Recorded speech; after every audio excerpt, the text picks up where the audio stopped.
Today our church celebrates the feast day of Saint Leo of Catania. The following are some details on his life and works.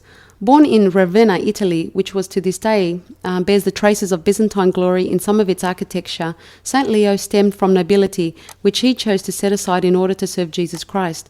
Like the newsboy who rises to become the editor, he rose from acolyte to Bishop of Catania. He chose to serve Christ, who embraced him for all his charmed life on earth and beyond.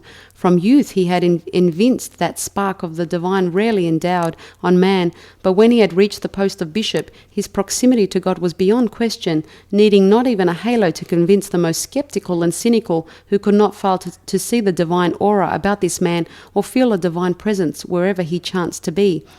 That the power of the Lord was with him followed his missionary efforts in Sicily, where pagan holdouts, including a great number of Hellenes, continued to plague Christianity even in the 8th century. It was Leo's tremendous success in converting pagans into devout Christians that placed him a cut above earned him a renown as a man of God to be reckoned with by any who dared assail the faith in Jesus Christ. On one occasion, he was challenged to demonstrate the power of his Lord, whereupon he went to one of the remaining Hellenic pagan temples, and after praying briefly, the temple was not only reduced to rubble, but out of its remains there sprouted the cross of Jesus Christ. St. Leo was challenged by a man named Heliodorus, who had made a pact with Satan in order to gain power over his fellow man. An apostate who had denied Christ, Heliodorus challenged Leo to a show of strength between them to be held in public.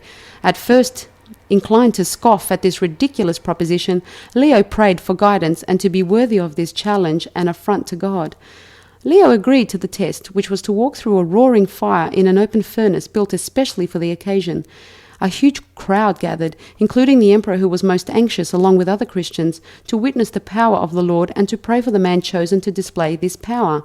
When all was in readiness, and after some fanfare, Leo took Heliodorus and led him into the fire, emerging from the flames alone and unscathed. All that remained of Heliodorus could have been put in a small urn. The point had been clearly made: God has power over the devil. This spectacular turn of events catapulted Leo into a prominence even the most faithful of his followers had not anticipated, as a result of which he was asked by Emperor Constantine VI to come to Constantinople, where he could be greeted by the entire city and given a hero's welcome usually reserved for a conquering general.